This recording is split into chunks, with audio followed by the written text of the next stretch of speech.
We've all had times where we've become curious about a person. Let's say we're dating, we've been curious about a person or about a product or a solution.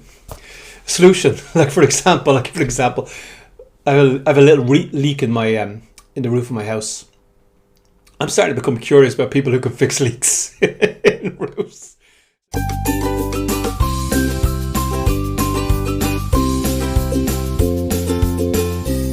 Hey, how are you doing? It's Alan here. I want to talk quickly about this book, Marketing Made Simple, Donald Miller.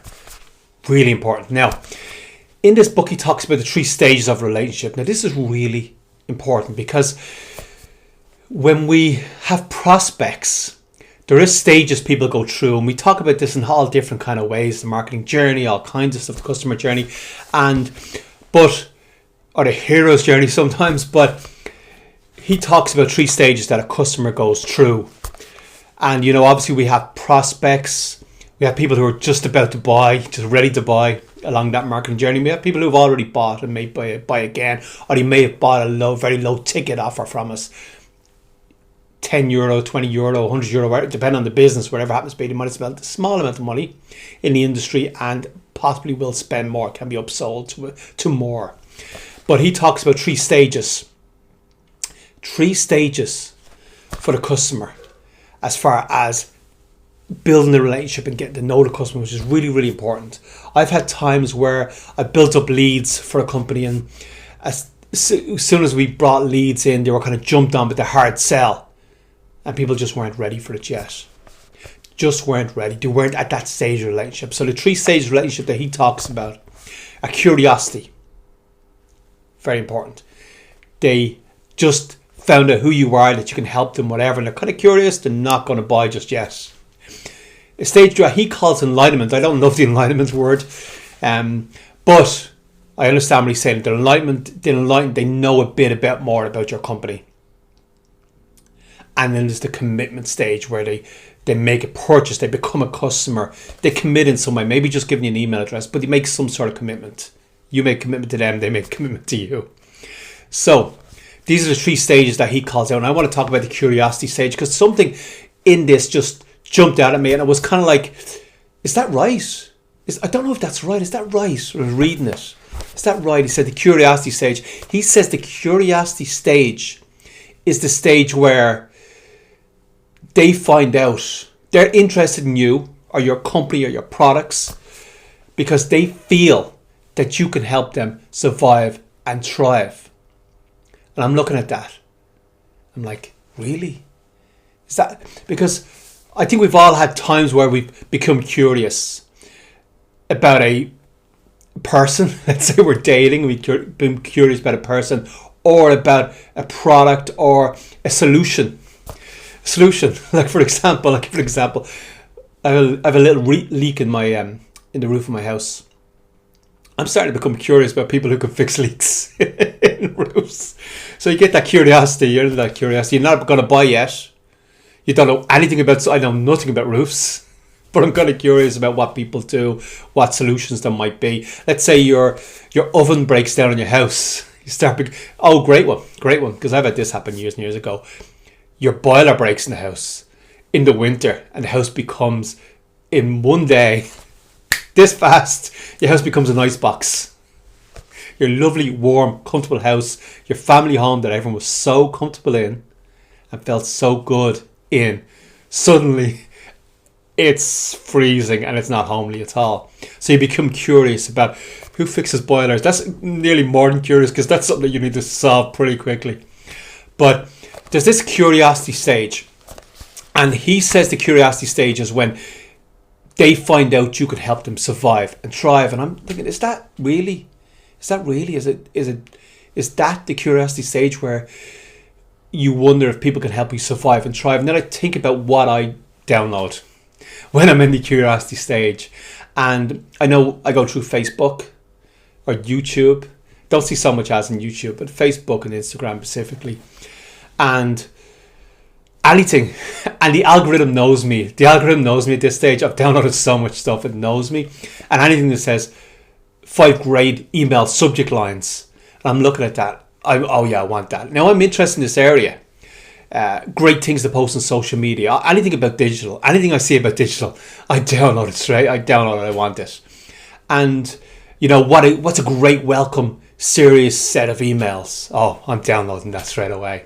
And when I look at those things, they are all things that help me do a better job.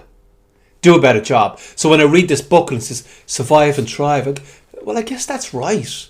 These are all things. They all, my email address, I did straight away. Half the time I give my email address just because I want to see what emails come out to me, because I want to steal all their good stuff. I want to steal their welcome series or whatever. I don't want to steal it. I want to get some inspiration. I don't want to steal it. But these things I'm looking at, and they're all things that help me survive and thrive. They're things that help me do a better job in my job. The things that help me send better emails, send better information, understand the customer journey more, anything like that. Anything to do with digital, I'm going to download. So it didn't, when I looked at this survive and thrive, I said, no, that doesn't make sense. It doesn't click with me until I started thinking about, what do I download? What am I interested in? What do I search for? And I guess it is. It is all stuff that makes you survive and thrive. Survive and thrive in the world. It is all stuff that makes you survive and thrive. And he gives a great example. I won't go through his example. He gives a great example where he had people coming over to his house and he had a bad sound system, and he was interested in getting a new sound system, but it made him look better to his friends. I get it.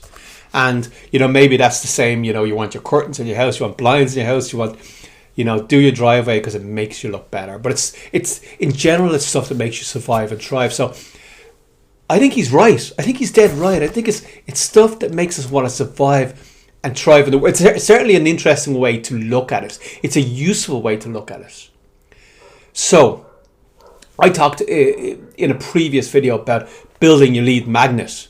So a good way to come about this lead magnet is to look at your prospect. You should have your customer avatar done. You know your prospect. What helps them? What helps that prospect survive and thrive in the world? And that's how you can think about for your prospect, what can help them survive and thrive in this world? What can make them more important? What can make them better at their jobs? What can give them security and safety? What makes them better at who they are? What makes them more of who they are? And that's how you can build your lead magnet, your low cost offer, your €5, €10, €20 or dollars if you're not in Ireland offer, or your free offer just to get their email address and get them into your world. What makes them survive and thrive? So it didn't click with me first, but the more and more I thought about it, moved around in my head, I think he's right. It's what makes a person survive and thrive in the world. At the very least, it's a good model to work with as far as what you should build, what you should do for people, what makes them better, what makes them more of themselves. And Donald Miller also wrote the Building a Story Brand book, and it's just in the story brand, it's exactly the same thing, but it's just you build something, you give them information that makes you the guide, that makes them more themselves so they can go through the hero's journey. So this has been Alan here. I just want to talk quickly about my confusion about the idea of the lead magnet or the curiosity stage of the client journey or the prospect journey. My curiosity, but also my confusion about things that make them survive and thrive. And I think Donald Miller is actually right about that. I never thought about it in that way, but I think he's right. And I'm interested in your opinion. Put a comment in. Let me know what you think. Is Donald Miller right? Or is there a better way to think about the first stage, the curiosity stage of the prospect's journey? And is there a better way of thinking that? Or is he right that the best way to think about it is to give things, useful things that help them survive and thrive in this world?